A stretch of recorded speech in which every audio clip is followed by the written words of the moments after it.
parents! So we've been talking a lot about weather and temperature. So one thing that we've learned is that daily changes in temperature and weather can be observed, compared, and predicted over a month. What does that even mean? The weather graphs explain this point. So what we did with the weather graphs is we watched the weather every day for a month, right? And what we saw was that the weather changes every day and that sometimes you can observe a pattern.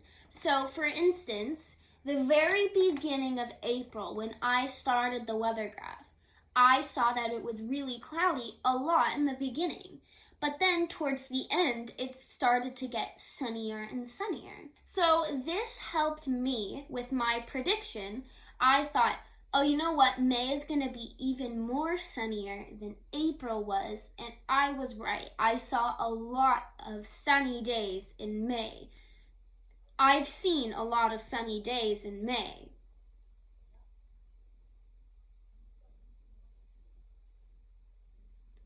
The next thing we learned was that the sun and the moon can be observed moving across the sky at different times during the day.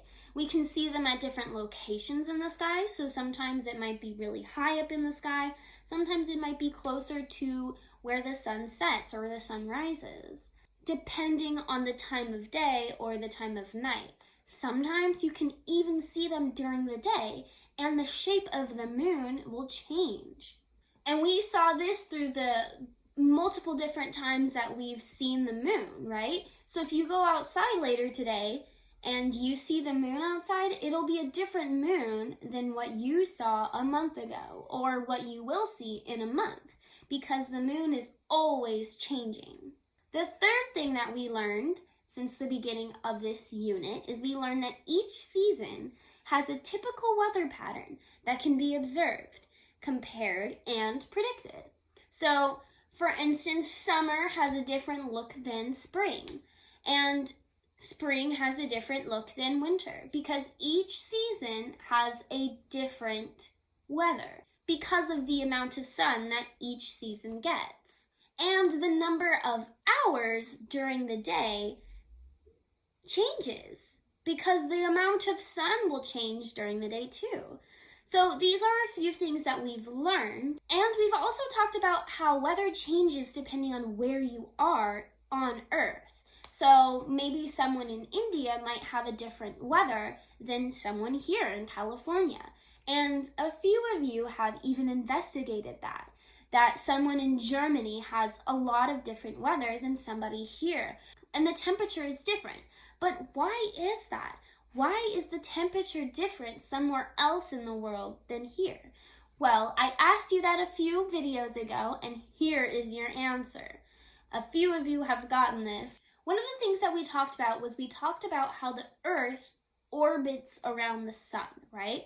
How it goes around the sun in a circle, and the Earth spins while it's going around the sun. So it's just always spinning. The Earth and the sun are always spinning. So if I'm facing the sun, right now, if I'm facing the sun, somebody on the other side of the world isn't, because they're on the other side, so they must not be seeing the sun the way that I'm seeing the sun, right? Because the Earth is a globe, just like this snow globe, the Earth is a globe, that means it's like a ball shape. If I'm seeing the sun on this side, that means this side isn't seeing the sun, right? Because it's blocking the sunlight. And that affects the weather on different locations on Earth. So good job investigating that. So we've talked about how weather and temperature change throughout a month.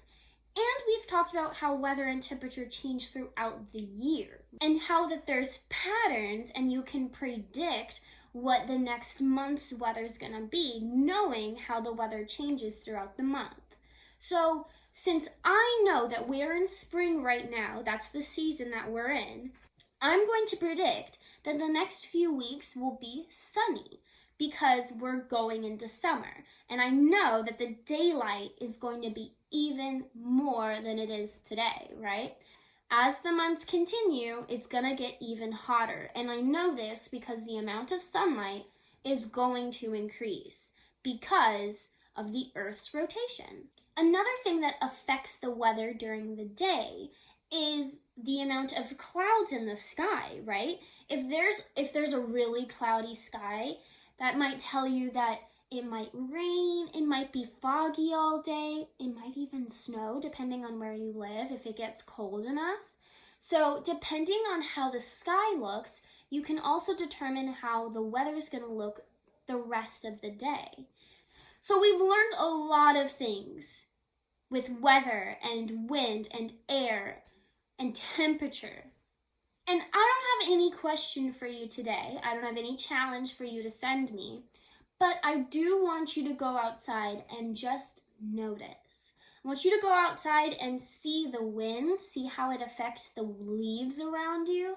I want you to go out and see the flowers if you can see them, and look at the sky and notice the clouds that are in the sky. And I want you to do all this so that you can be better prepared to deal with weather in the future. So when I was your age, when I was in first grade, I remember that I refused one day to put on a jacket because I was like, I don't want to put on a jacket. I don't think it's going to rain. I don't want to put on a jacket. But my mom knew that when she told me to put on that jacket, she's like, I know it's going to rain, so you're going to want this jacket. And I should have taken the jacket because it did rain. My mom knew that it was going to rain, and I didn't. So the reason that weather is important is so that you can be prepared every day for the weather. If it's going to rain today, do you want to go out in a tank top and shorts and flip-flops? No, you're going to get cold. And that's all I have for you for air and weather for science. And I'm going to miss teaching you guys, so this is the last science video. Good job on everything, and keep investigating science. Figure out things that you can investigate and learn more about, even when I'm not here, even not about air and weather, about anything. Because you guys are scientists, and you're super smart scientists.